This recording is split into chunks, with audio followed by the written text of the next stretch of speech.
అన్న, నేను మాట్లాడతాను.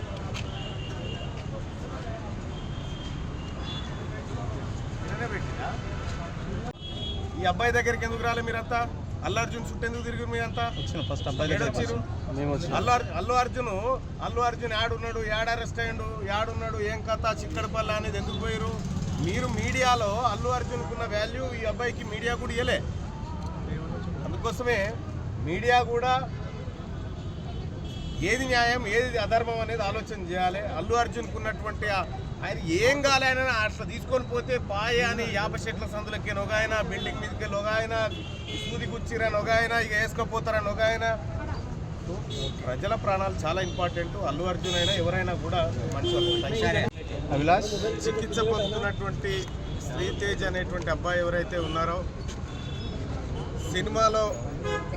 సినిమా చూడడానికి వెళ్ళి తొక్కిసలాటలో గాయపడ్డటువంటి శ్రీతేజ్ అనేటువంటి అబ్బాయిని పరామర్శించడానికి రావడం జరిగింది.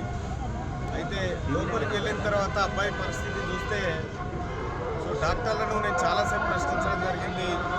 మీరు ఒక డేట్ ఏమైనా చెప్పగలుగుతారా రికవరీ కంటే? మేము చెప్పలేము సార్, ఇది ఏడాది పట్టవచ్చు, 4 ఏళ్ళు పట్టవచ్చు, ఎన్ని రోజులైనా పట్టవచ్చు అని చెప్పి వాళ్ళు చెప్తా ఉన్నారు.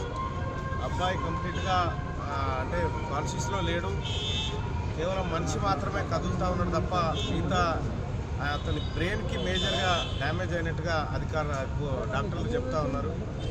అబ్బాయి త్వరగా కోలుకోవాలని మనమంతా అనుకున్నప్పటికీ ఇక్కడ పరిస్థితులు చూస్తూ ఉంటే అందుకు భిన్నంగా కనిపిస్తూ ఉన్నాయి. తొక్కిసలాటలో అబ్బాయి తలపైన బలమైనటువంటి ఒత్తిడి జరిగినట్టుంది. దానివల్ల బ్రెయిన్కి ఆక్సిజన్ అందక బ్రెయిన్ చాలాసేపు డిస్టర్బ్ అయింది. మళ్ళీ రికవరీ కావడానికి అంత ఈజీగా కావడం లేదు. సో ఏదేమైనప్పటికీ కూడా ఆ అబ్బాయి పరిస్థితి మాత్రం అగమ్య గోచరంగానే ఉంది. పుష్ప 2 సినిమా జయంగా ఇలా కుటుంబం అంతా చిన్నాభిన్నం అయిపోయింది. సో మరి సినిమా వాళ్ళు ఎంతమంది వస్తున్నారు, ఏం చేస్తున్నారు అనేది తెలియదు. కానీ మొత్తానికైతే ఈ బెనిఫిట్ షోలు, ఈ షోలు, ఆ షోలు అని చెప్పి ఈ కార్యక్రమాలు పెట్టి అభిమానులు ప్రజల ప్రాణాలతో చెలగాటమాడుతూ ఉన్నాయి సినిమా రంగాలు. ఈ అంశం మీద కూడా రేపు సభలో మాట్లాడాలనేటువంటి ఉద్దేశంతో ఇవాళ ప్రత్యక్షంగా చూసుకోవడానికి వచ్చిన. రేపు మండల్లో ఈ అంశం పైన మాట్లాడతా.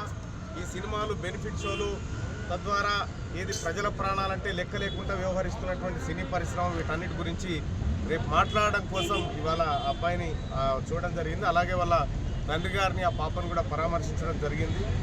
సో నేను ఏదో పేపర్లో క్లిప్ చూసినా 1400-1500 కోట్లు కలెక్ట్ చేసింది పుష్ప అని చెప్పి.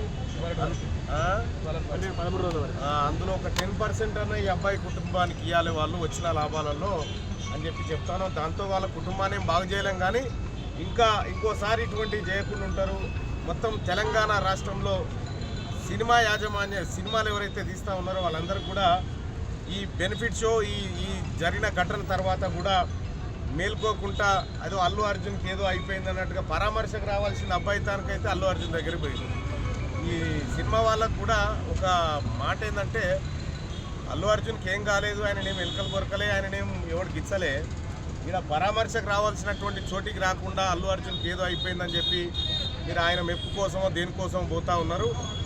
పోతే బొర్రి, కానీ పైపెచ్చు అల్లు అర్జున్ అరెస్ట్ తర్వాత ఇదేదో కాంగ్రెస్ పార్టీ రాష్ట్ర ముఖ్యమంత్రి చేయించండి అనేటువంటి తిక్కల మాటలు మాట్లాడుతూ ఉన్నారు. అవి బంద్ చేసుకోరు. జరా సినిమా మందం ఉంటే మాకేం ఇబ్బంది లేదు, ప్రభుత్వాన్ని అస్థిరపరచాలి, ప్రభుత్వాన్ని బదనం చేయాలనేటువంటి కార్యక్రమాలు చేస్తే మేము సినిమాని కూడా ఏం చూడం.